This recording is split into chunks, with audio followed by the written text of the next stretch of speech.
maalmeedkii ka horeeyay ayaa adag wixii lagu hayn lahaa ubadka. hooyo Farxiye Axmed Yuusuf eebo wuxuu ku manaysay 15 caruur ah balse qadar eebe 7 kamid ah waxa haleelay xanuun ku dhacay maqaarka sare ee jirka.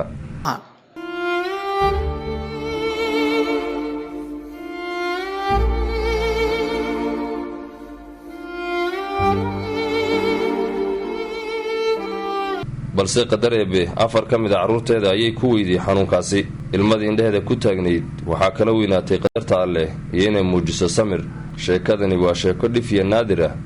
in Ilaahay uu culays ila cudurka caafimaad igu bedelo, culayska Ilaahay fudeyd igu bedelo, samirkii Nabi Ayuub oo saadiq Ilaahay siiyo. waa bishii Ramadaan waa 10kii dambe waa bishii khayrka la aqbalayay. ubadkani waxaan ku dhahay 17 sano xanuunkan qaba 4 caruur ay u dhintay. 3 waad aragtaano de waxaan dhaarkayaan beelka gooyaan waad aragtaan xanuunka saaran nimcada waad aragtaan ummadda islaamka halka waxaan ugu soo bandhigay in sidii nolol maalmeedkooga aanu heli lahaa arda Soomaan ku haya qaraag dheer baan soo maray waayo arday waxaan ka waayay TV Soomaaliyeed ma joogo marka kalka Soomaalida waxaan imid in TV-ga laga duubo carruurta TV ummadda islaamka adal iyo dibadba loo bandhigo si ay kii waxyaana soo gargaaro ka kalena ducada ugu soo caawiyo siiba ducada muhiina way waxa lagu sii wada dhamaad ducada ma dhamaato insha Allah bismillaah kariim ummadda islaamka waxaan bariyaa inaad ila dareentaan hooyada dhibaataysan dhibtay haysata faataxada ay soo martaan aad igu soo ducaysan mar walba xasuutaan aad aragtaan in ay ducaysan Ilaahay ka rajeynaya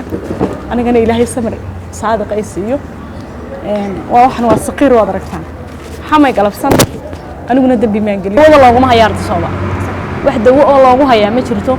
waa la geeyay 6 dhakhtar oo arda sooba dalka badawo ma talbaleen marka ooftaasi markay ku dhacdo dubka sare ka maqan daafacaadi ba ka maqan markay dubka sare ooftaasi ku dhacdo baan dhakhtarka geeyay si irbad loogu mudo oofta ka daweysay laakiin dhakhtar kale loo hayaa ma jirto Ilaahay baa wuxuu hayaa meel aan waxba u doonayno dawo kale arda soobaha waxay dhahaan amba Mareykanka amba Jarmalka oo kale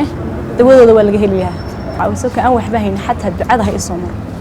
والدعاء يقص عاويه شاء الله بسم الله الكريم صصنا مد الإسلام كان قعد صنع يميل يشوف تابع دولة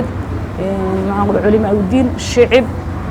قرب شوق والقل شوق بس صصنا قعد صنع شاء الله بسم الله الكريم كسكو ويفرحية حارة عاف ما دري عيال كده ما ود دقالة عروت ذا يكون جيس الدبدة والله وندرك جوديسة وحول لو قبل كريم فضلا عاوي عروت الله دبن حنون كم مقاركة ويفرحية إبراهيم حسين دلاي تلفزيون كعالمي أنا TV جيجا